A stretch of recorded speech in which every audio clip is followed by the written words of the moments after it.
Bloomberg Audio Studios. Podcasts, radio, news. This is Bloomberg Daybreak Weekend, our global look at the top stories in the coming week from our Daybreak anchors all around the world. And straight ahead on the program, a look at GDP and PCE data here in the U.S., what that could mean to Federal Reserve policy going forward. I'm Tom Busby in New York. I'm Stephen Carroll in London. We're looking ahead to the presidential election in Iran and asking what shifts, if any, it could mean in the country's foreign policy. I'm Doug Krisner, looking at U.S.-China relations as presidential candidates Biden and Trump prepare to debate. That's all straight ahead on Bloomberg Daybreak Weekend on Bloomberg 1130 New York, Bloomberg 99.1 Washington, D.C., Bloomberg 106.1 Boston, Bloomberg 960 San Francisco, DAB Digital Radio London, Sirius XM 119, and around the world on BloombergRadio.com and via the Bloomberg Business app. Good day to you. I'm Tom Busby, and we begin today's program with some key economic data here in the U.S. This week, a reading on first quarter GDP, that's a third and final reading, and the Personal Consumption Price Index for May. That's the inflation measure closely monitored by the Fed. What could it mean for consumers and for Fed policy moving forward? Well, for more, we're joined by Stuart Paul, U.S. economist with Bloomberg Economics. Well, Stuart, we've seen some encouraging data on inflation, CPI, PPI over the past 2 months. What do you expect to see this week? We're expecting to see similarly encouraging signs when it comes to PCE inflation. We estimate, based on the CPI and PPI data that we've already seen, that headline PCE inflation is going to decline to 2.6% in May from about 2.7% in April. And that's really facilitated by a swing in gasoline prices.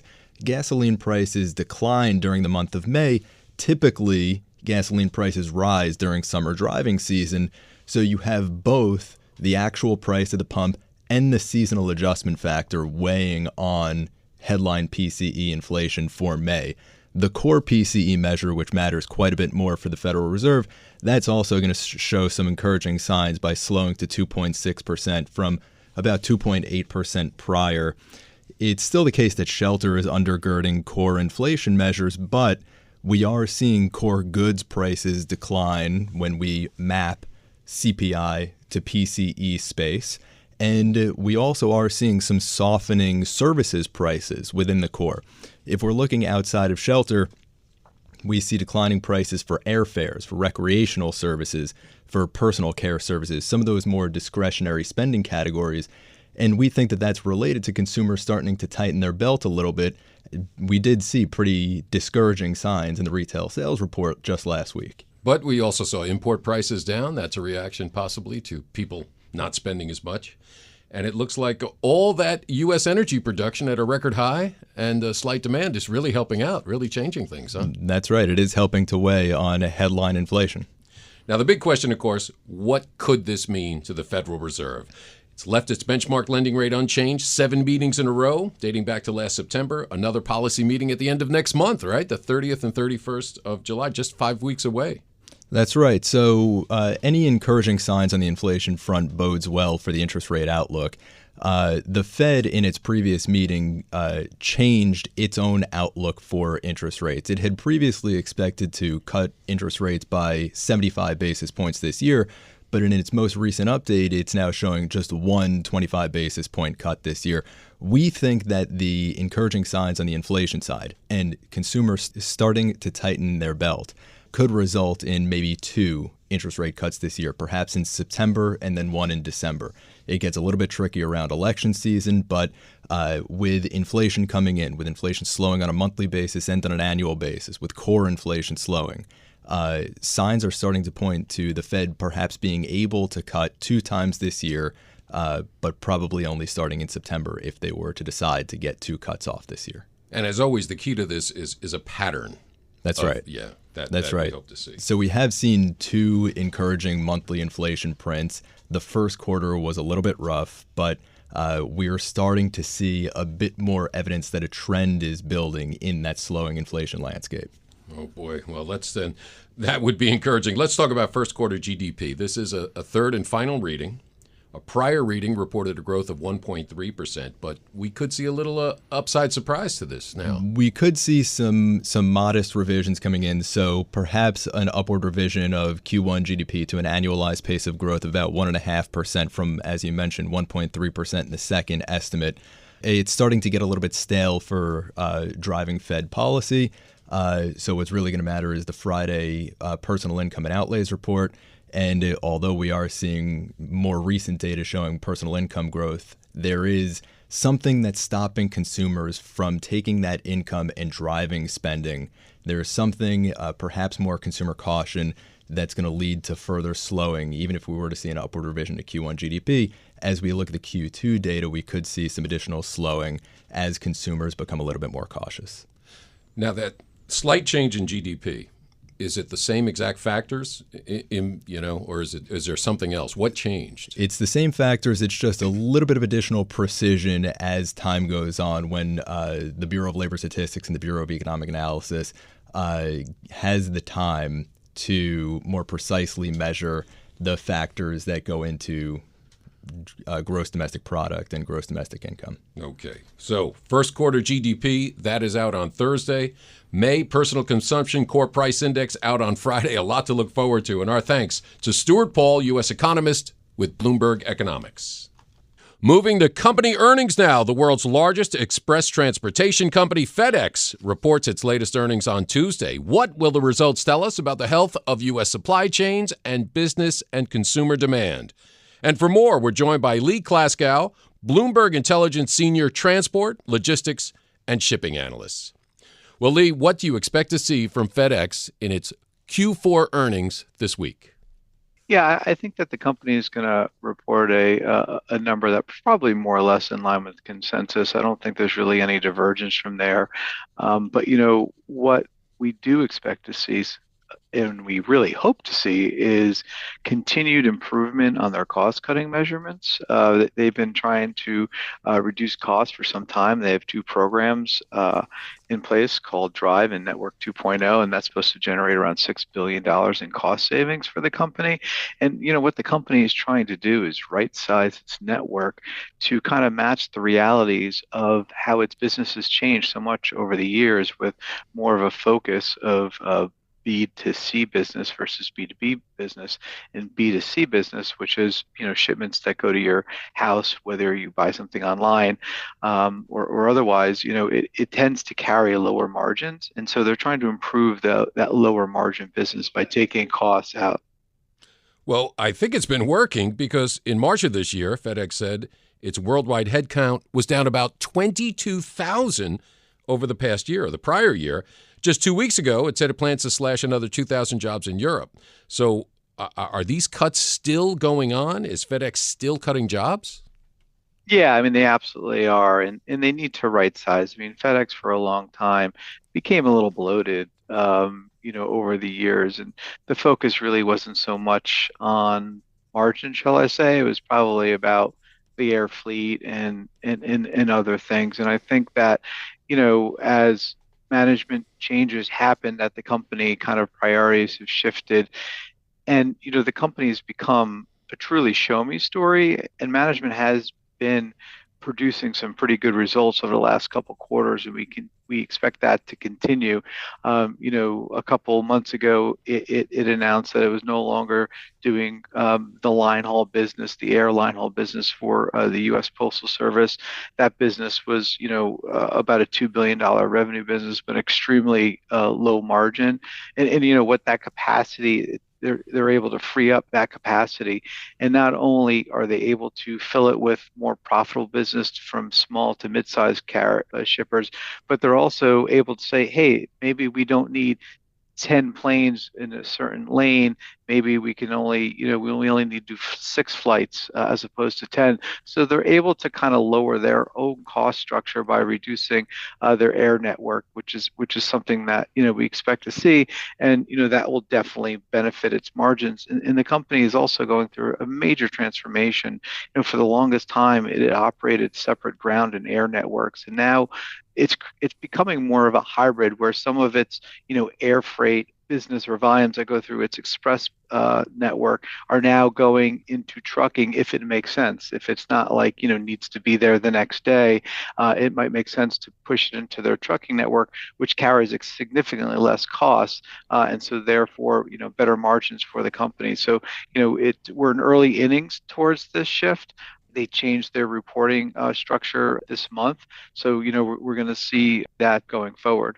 Now, those same cost-cutting efforts, reining in spending, streamlining operations, has allowed FedEx to announce plans to buy back $5 billion of its own shares. So at least shareholders must be thrilled about this. They are outperforming their peers. What I would say is investors are probably still remain a little skeptical about FedEx and its ability to change its cost structure. Again, that's why I mentioned it was a show me story. They really need to prove and execute on their plans to build positive sentiment amongst investors. So that's something that we're really watching.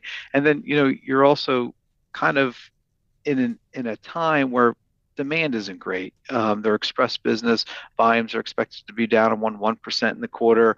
Ground volumes, might be up about 1.5–2% in the quarter. In their less than truckload business, FedEx Freight, volumes are expected to be up less than 1%. So, we have kind of a tepid demand outlook. Obviously, a stronger consumer would bode well for them. A positive ISM number would bode well for them. Positive industrial production numbers would bode well for them. So, you really need to see the economy begin to accelerate from here for that volume picture to get better. The kind of good news for them is that comps do definitely become easier in the second half of the calendar year. And so you could see an acceleration of volume growth and even, volume inflecting positive in its express business later on in the year, albeit, it's at low single digits. Well, just about 6 months ago before the holidays. FedEx's latest earnings out this Tuesday, and our thanks to Lee Klaskow, Bloomberg Intelligence Senior Transport, Logistics, and Shipping Analyst. Coming up on Bloomberg Daybreak Weekend, a look ahead to the presidential election in Iran and whether it could mean a shift in the country's foreign policy. I'm Tom Busby, and this is Bloomberg.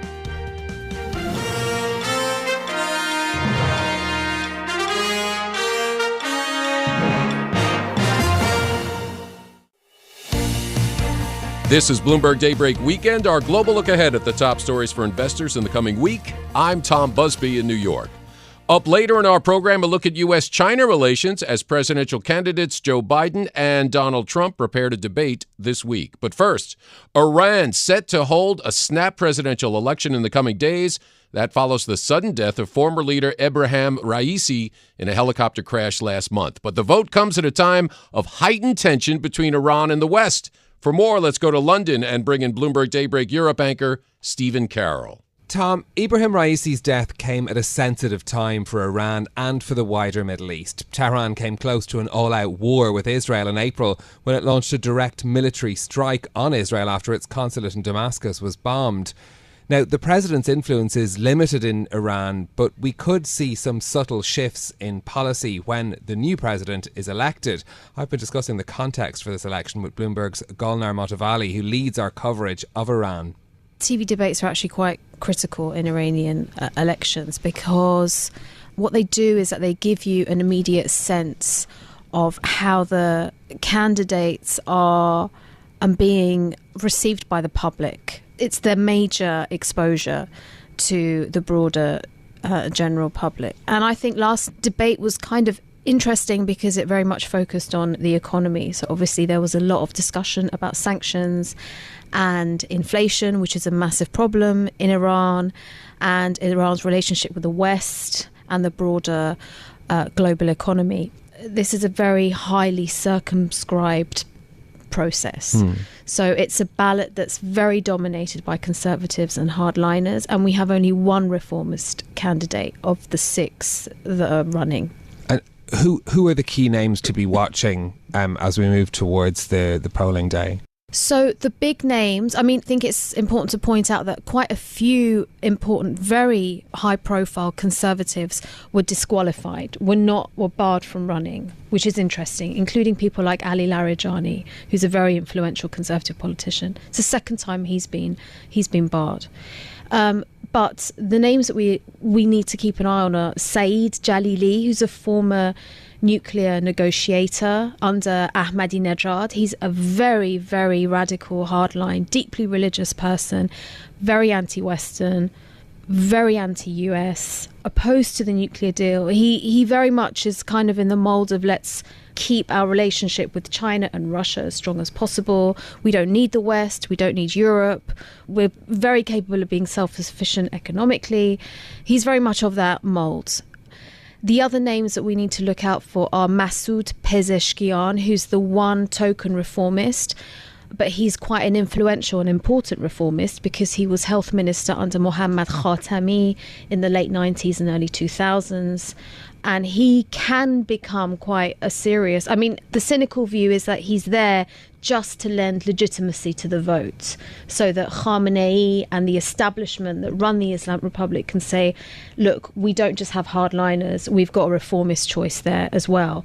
But the fact that he's actually quite a serious reformist name actually raises the possibility that he might boost turnout, and a boost in turnout is always going to work in favour of moderates and reformists. Yeah, I'm interested to get your view on how engaged the public has been in Iran in this campaign. Is it something that people feel is sort of addressing the key issues in their lives? I don't think so. I think for many years there's been quite a strong sense of political disenfranchisement and disenchantment in Iran. We've had some really violent uprisings and protests recently, most notably in 2019 and obviously more recently in 2022 after the death in police custody of Mahsa Amini, who was arrested for allegedly violating these strict Islamic dress codes that apply to women mostly. That caused a huge convulsion across the country, and the establishment is rightly very, very concerned about internal political dissent. I would say that opposition to the whole system of the Islamic Republic it has been an all-time high since the 1979 revolution. I reckon for at least since 2022. And that's something that individuals, men like Khamenei, are worried about.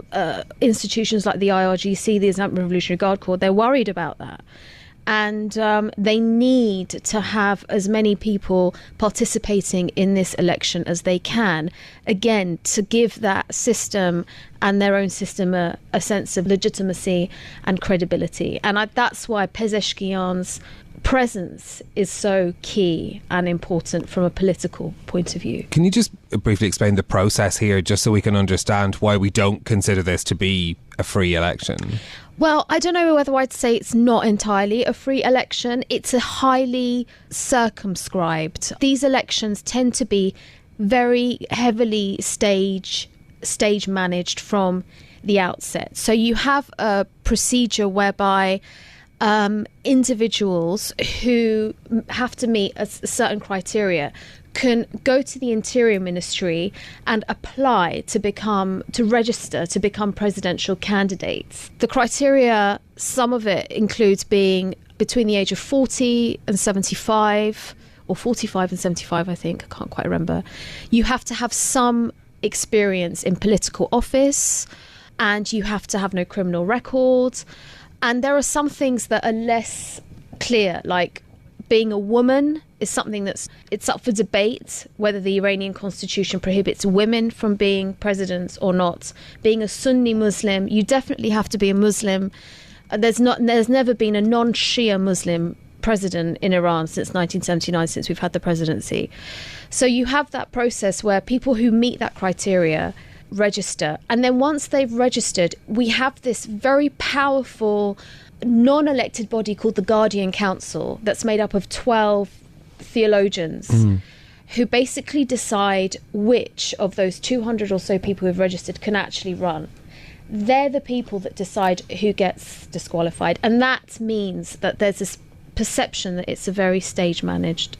process. Talk us through how we should be thinking about this from an international point of view. Obviously, Iran has a very testy relationship with the West, first of all. And how should people sitting in London or in Washington be looking at this and thinking about this election? I mean, I think they need to be looking at not just who becomes president, but how the entire sort of government administration is then managed afterwards. So what's critical, for instance, is if, hypothetically, Pezeshkian, who's this token reformist, experienced candidate, does win the majority of votes, if he becomes president, what then happens to the foreign policy file? Because one of the issues, I think, when Rouhani, who managed to kind of refashion himself as a moderate in 2013 when he ran for the election, he won that election basically on a mandate of sanctions removal, better relations with the West, and some kind of détente with the US. But the problem was that his foreign policy was constantly being attacked by hardliners because he gave almost kind of full rein to moderate politicians like Javad Zarif, these multilingual, very erudite, sort of articulate diplomats, to kind of schmooze in New York and go on these promenade walks in Switzerland with men like John Kerry. Stuff like that doesn't go down well amongst within the hardline establishment in Tehran. So, for instance, if someone like Pezeshkian does become president, you then have to ask, well, if the foreign policy file is given to hardliners and someone who de facto has the support of the IRGC, maybe that will make for a less contentious, paradoxically more stable administration. Yeah. And you can, so I think that's what we need to look out for. It's not just who wins the top job, it's who looks after the strategic decisions that are going to decide the kind of direction of travel. Yeah, almost. exactly. Yeah. I wonder also, because we're obviously very focused on Iran's relationship within the region as well, and particularly, after the incidents with Israel in recent months too. I mean, how much of an impact could this election have on how Israel interacts with its neighbours? The bottom line is that, the Islamic Republic is very much, in terms of foreign policy, it's almost defined by its support for Palestine and for Palestinians. And it's also defined by the fact that it opposes the very presence of the state of Israel. At least rhetorically, that's the rhetoric. That's not going to change. Now, there are kind of agreements and sort of arrangements or relationships that are managed so that they kind of can tolerate whatever consensus exists in the region. So, for instance, they need a strong economic relationship with the UAE. They have to. Dubai has been referred to as Iran's economic lung, for instance, for decades. So if you have these accords, the so-called Abraham Accords between the UAE and Israel, for instance, Iran can and does turn a blind eye to that and just keep it on a separate track to its economic trade relationship with the UAE. That's something that won't change regardless of who becomes president. What can change is if someone like Jalili, who's, like I said, very, very conservative, fundamentalist, if he's president, he is probably less likely to be bothered about pragmatic outcomes that protect Iran's trade relationship with the Europeans, for instance, or he might be less concerned about preventing an escalation over Iran's nuclear program with the US. He's much more in the vein of, if you want a Western US comparison, someone like John Bolton. He's very focused on this idea. It's almost a bit like, Putin's trip to North Korea made me think of Jalili, because that's something that I would think he almost would aspire to, that type of profile, a Putin type profile, where he goes on trips to countries like North Korea, Turkmenistan. He focuses on this non-aligned anti-NATO, anti-US axis. Yeah. So, if someone like Pezeshkian was president, there may be more of an effort, I'm just speculating here, to find some kind of balance or to kind of take a more proactive role within Palestinian politics in terms of balance, the kind of balancing Iran's relationship with Hamas and not just Hezbollah, but also Fatah as well. Right. To take a more proactive, constructive role. Thanks to Bloomberg's Golnar Motivali. I'm Stephen Carroll in London. You can catch us every weekday morning here for Bloomberg Daybreak Europe, beginning at 6 a.m. in London and 1 a.m. on Wall Street. Tom? Well, thank you, Stephen. And coming up on Bloomberg Daybreak Weekend, a look at U.S.-China relations as presidential candidates in the U.S. prepare to debate. I'm Tom Busby, and this is Bloomberg.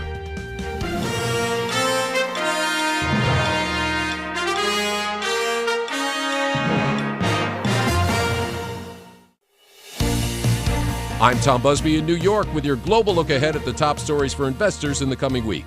The first U.S. presidential debate between Joe Biden and Donald Trump will take place this coming Thursday, June 27th, and the U.S. relationship with China is sure to get a lot of attention. For more, let's get to Bloomberg Daybreak Asia co-host Doug Krisner and Brian Curtis. Tom, this year's presidential election will shape the course of relations between the U.S. and China for the next 4 years. Now, to be fair, there are differences between these candidates and their approaches to China, and there are similarities. Both agree China's industrial and trade policies are putting American companies at a disadvantage, and the two agree on keeping national security a priority. They differ when it comes to the notion of isolation. And that means that China may be put in a difficult position. It's likely U.S. policies on trade will get even tougher going forward, as both President Biden and former President Trump want to reduce U.S. reliance on Chinese goods.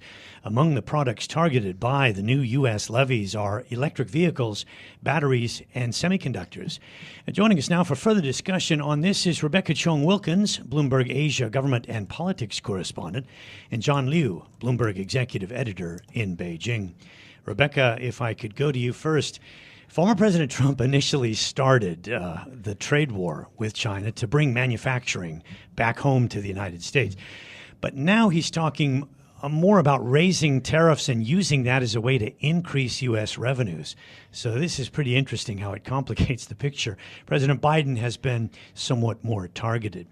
Could this go all the way to China's most favored nation status being stripped? I suppose when we think about Trump, the whole obvious element is the unpredictability of where this all goes. So far be it from me to make a prediction on where he'll direct his policy. But I think from Beijing's point of view, it is precisely that unpredictability which is a concern here.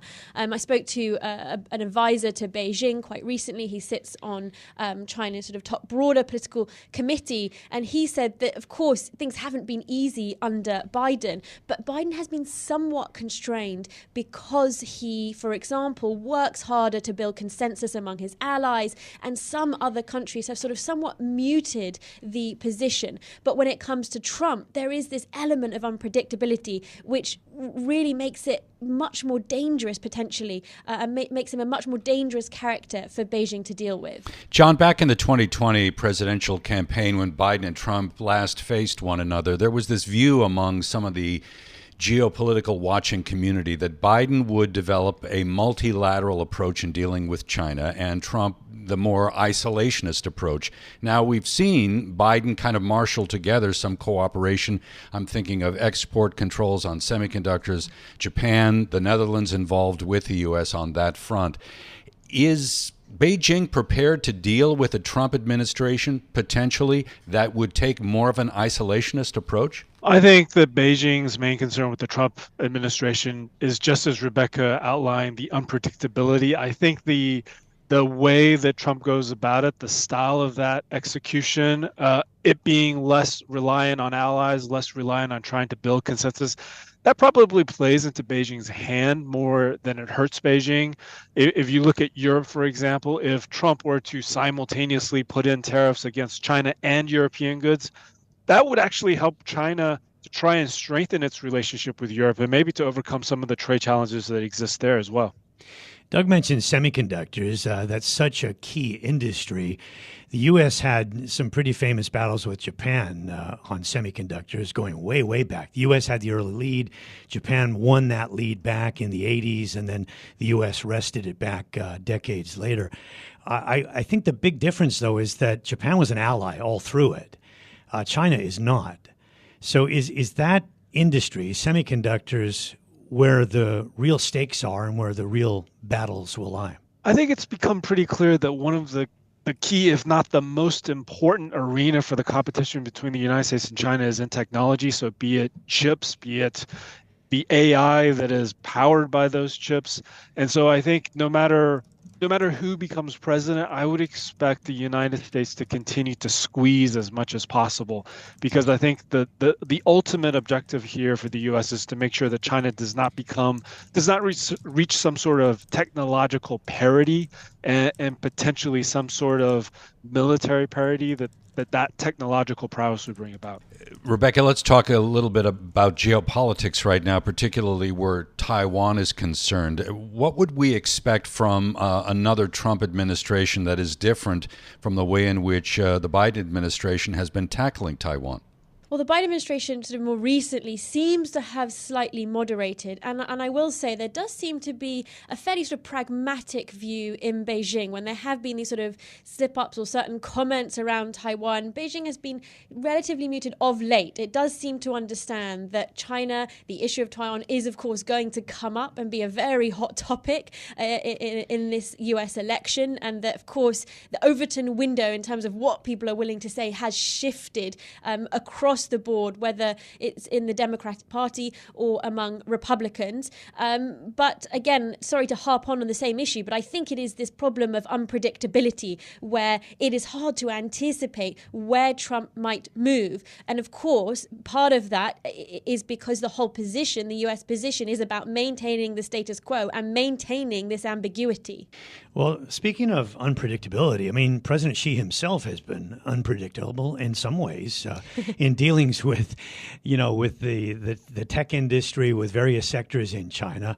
And I'm wondering if China wants to hit back at the United States, where's the United States most vulnerable, in a sense?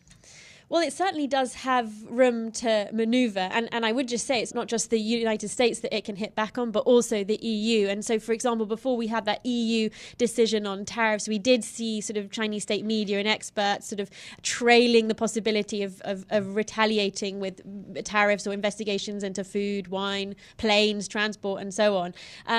But certainly it can consider moves like restricting trade and market access. It could also think about going further to restrict certain exports, and it does have sort of tools in its toolbox. John, to Brian's point, when you consider companies, American firms like Apple or Tesla, any sense of how their dealings with Beijing may change under a Trump administration? I think there would be a lot of concern from the likes of Apple and Tesla about potentially losing market share in China because of something the Trump administration has undertaken. I think Beijing will take a relatively restrained approach when it comes to these companies because, for one, Apple employs so many people in China making iPhones and iPads, etc. Same for Tesla. China is the world's largest electric car market, and Tesla is a huge player.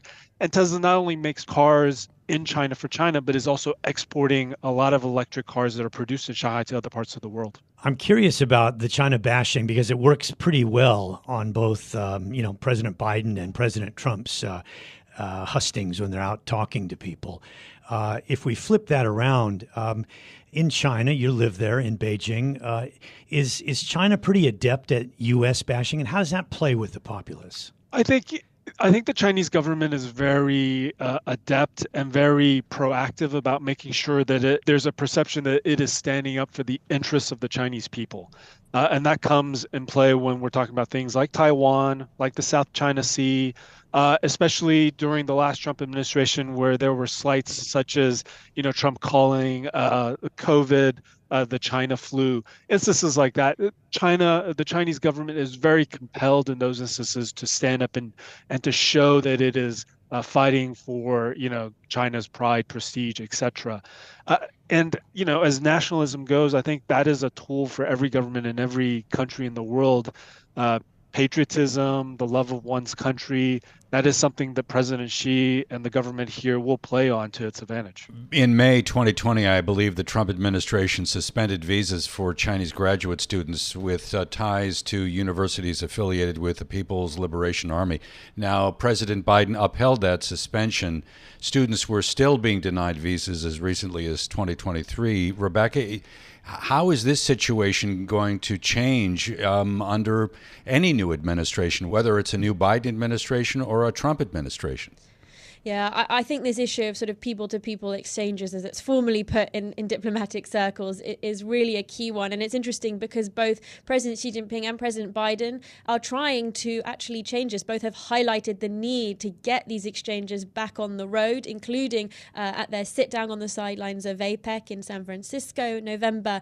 But really, we haven't seen much sort of substantive progress at all. And I will say, sources and folks, sort of business folks that I speak to, do raise this concern about the safety, their personal safety of going to China. Whether or not that's sort of substantiated, there still is this sort of big perception issue over personal safety when it comes to making these trips and when it comes to sort of regularly resuming these ties. The other big focus, particularly if Biden does win, will be trying to get student exchanges sort of back on the road. So we don't know who's going to win the presidential election, but we said in our introduction that we basically thought that things would get tougher for China on the rhetoric side in the U.S. For sure going forward.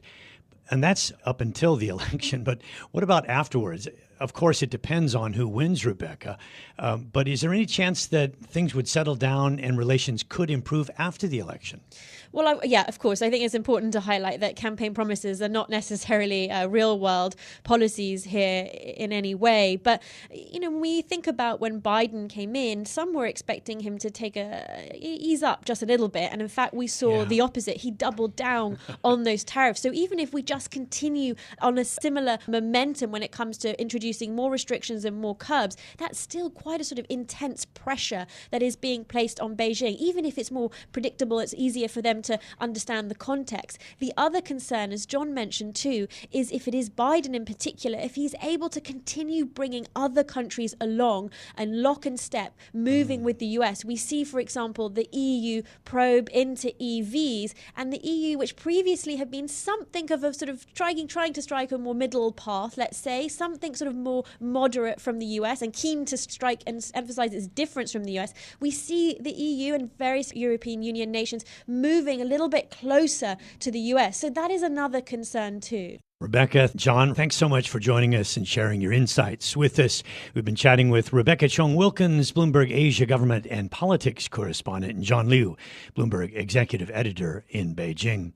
I'm Brian Curtis in Hong Kong, along with Doug Krisner. You can catch us every weekday here for Bloomberg Daybreak Asia, beginning at 8 a.m. in Hong Kong and 8 p.m. on Wall Street. Tom? Thank you, Brian, and thank you, Doug. And that does it for this edition of Bloomberg Daybreak Weekend. Join us again Monday morning at 5 a.m. Wall Street time for the latest on markets overseas and the news you need to start your day. I'm Tom Busby. Stay with us. Top stories and global business headlines are coming up right now.